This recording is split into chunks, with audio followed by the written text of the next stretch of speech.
Welcome back, Geordies. It's Adam from Two for Joy. I'm here to give you my match reaction to Everton beating Newcastle at St James's Park 3-2 in a dire state of affairs. And I have to be quite honest, this one might be a bit of a rant because at no point in this game did I feel that Newcastle were on top.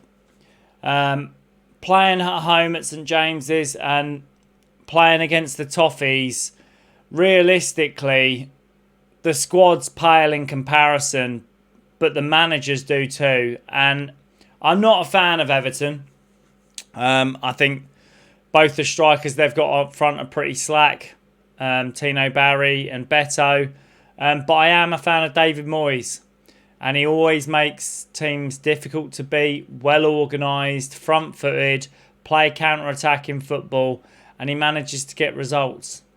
And I think in the end today, David Moyes was just too wily for us. He had us pegged, he had our number, playing the same system we always play, playing the same way we always play, with no direct threat up front.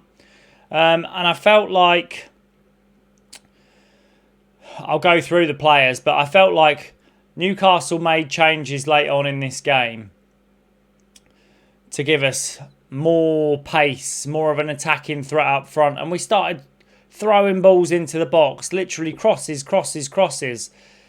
And we've just taken Nick Voltmarder off. And Nick Voltmarder didn't have a good game today, as he hasn't had many good games recently, I'll be honest. But he had no supply, no delivery, no chance of playing the style of football that would suit him. And realistically, he is not a number 8. We've got Joel Linton playing left wing, so we can play Nick Voltmarder as a number 8. I don't understand these tactics from Eddie. I thought the passing was slack today. I thought the attacking was slack. Too many loose balls on transitions. And I think it was 1 minute 45 seconds after levelling it that Everton brought it back. And then once we levelled again, it's 1 minute 15 seconds and Everton brought it back. We were just not good enough today. And fair play to Everton. They deserved it. They played better. They were the better team on the day. But realistically, this first corner where Jared Branthwaite gets the flick, the marking is fucking awful. It is a dire state of affairs that a front post corner is beating every defender. And realistically, after we levelled it, which was, I'll be honest, a lucky deflection off Jacob Ramsey's shot, because I think Jordan Pickford saves it if it doesn't hit the defender. And when they come back down the other end for the second goal, and Nick Pope fumbles the ball into the path of Beto, and you watch, realistically, like they say, not a single Newcastle player tracks back when that ball's played in. Beto is the only one alive at the moment. Sweeps in for a tap-in. Horrendous mistake from Nick Pope. It's what we've seen realistically all season, is mediocre performances. Players that look way over fatigued to be playing. Realistically, half of these guys could have sat on the bench today, and I think we could have put the 21s out and seen more desire. And where I would go through and normally say he played well, you know, we were unlucky, I don't think there is that today. I thought Jacob Ramsey, before he came off at half-time, and I hope he hasn't come off at half-time for an injury, because I did think he played really well. I thought Joel Linton today looked really creative, and one of the only players showing real desire to work up and down. And in moments, I thought Sandro Tonali looked like he worked hard. But I have to say, like, if we went through the defence, I don't know, Kieran Trippier, mediocre, 6 out of 10 at best. Malik Chow, thought he was sloppy, probably 5.5 out of 10 at best. Dan Burn, I'll be honest, some head loss in there and some terrible sloppy passes. Some terrible decision making from the back line, and probably the worst game, I have to say, probably the worst game I've seen Lewis Hall play.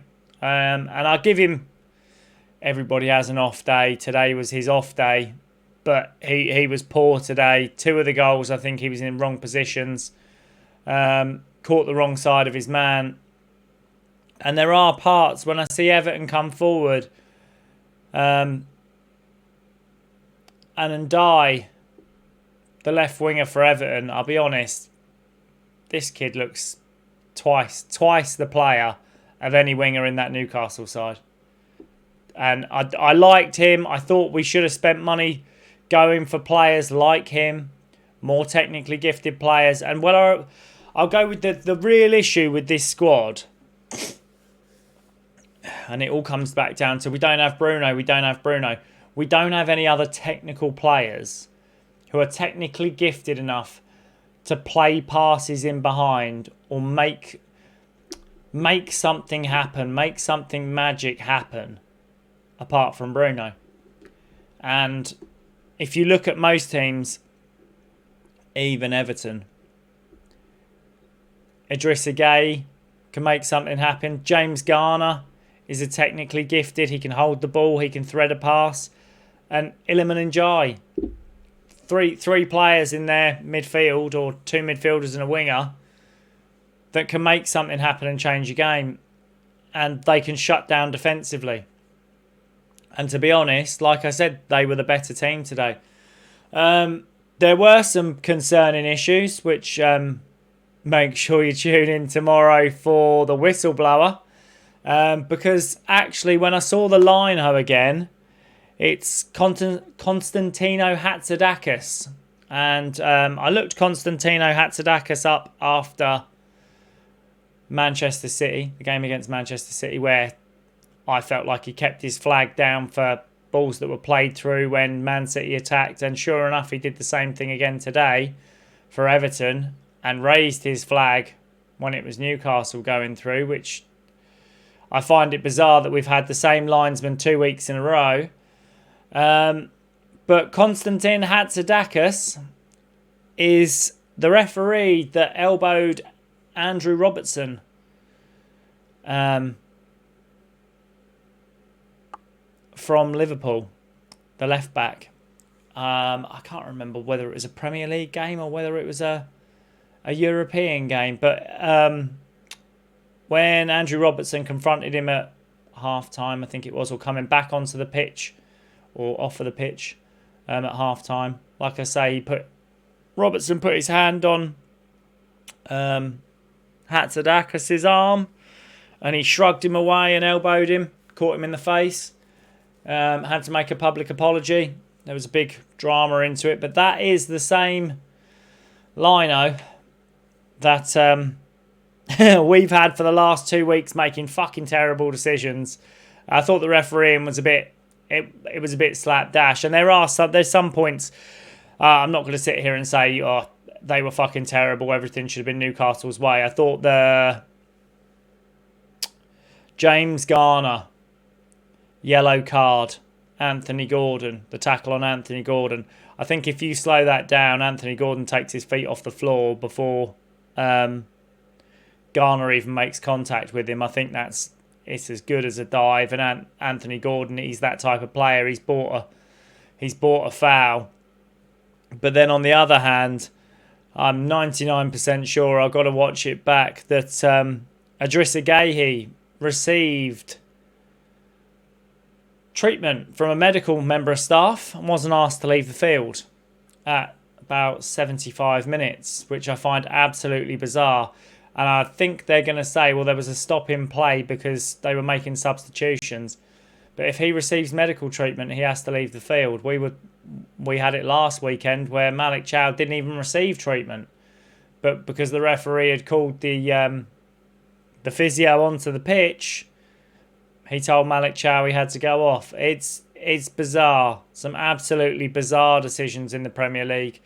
The same thing, some of these VARs today, they blow me away. Fucking trying to check on a penalty when the contact Lewis Hall makes with Beto is outside of the box. Their contact has finished a foot outside of the box, and Beto carries on to try and win the ball back, and they're looking at a penalty. I'll be honest, I thought, not great officiating, not the worst, but I'm sure there'll be plenty to pick over the weekend. But absolutely terrible performance from Newcastle today. It'll be interesting to see what Eddie Howe says in his press conference, because I'll be quite honest, I've seen bottom three sides that have put in more effort than that today, and it may be fatigue, I couldn't tell you, but what I would say is Everton deserved the points. Newcastle were poor. I've seen a lot of people, obviously we've drawn Barcelona in the Champions League, and it looks like a favourable, should we or were we to get past Barcelona, it looks like it could be a favourable side of the tie, that we could face Atletico Madrid, who are beatable, although they beat us in pre-season, or beat a poor Newcastle side in pre-season, or Tottenham, who obviously have been the same. Done well in the Champions League, but have been pretty terrible in the Premier League. I'm fairly sure that we could beat Tottenham again, which would put us up against, I think, if the strongest side of that argument is Arsenal. But I've seen a lot of people saying, if we can beat Barcelona and we can beat Atletico, we could be in a semi-final, and then chance over a one-off game, we could be in a final. And I'm like, without getting completely ahead of ourselves, we just lost 3-2 at home to Everton, and realistically, we can't manage to keep a single run of form going for longer than 2 to 3 games, and you are only as good as your last game.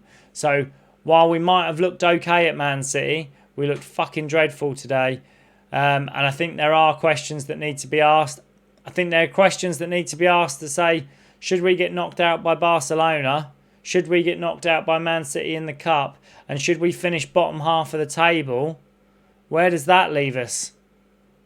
If you want the glass half full, the glass half empty looks pretty bad on the other side. Let me know in the comments, guys, what you think. I mean, realistically, I'm still not sure whether this... I don't want Eddie to get sacked, but at the same time, there are parts of me that think he can't turn this round. And if he can't turn it round, you have to do what you have to do.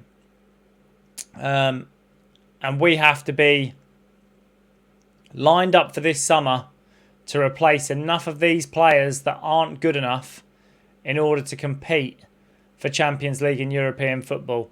And I saw from the Geordie Journos the other day saying about, we don't want to end up with, or financially, we don't want to end up with the Europa Conference League. But as fans, we want to win trophies. As a football club, we need to be playing twice a week and staying in European competitions. Whether that's earning revenue or not, get this squad blooded into playing like this every year. That's the only way you're going to keep in the Champions League. Otherwise, you might as well finish 4th next year and then back out, and we'll have another 10th or 11th position. 4th again, back out, another 8th, 9th. It doesn't work for the football club. It doesn't work wholesale. But like I say, guys, let me know what you think in the comments. Get involved, have a chat. I'm totally deflated from today.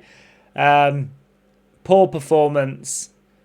And like I say, I don't think it's always down to the players when you have a poor performance. I mean, a lot of clubs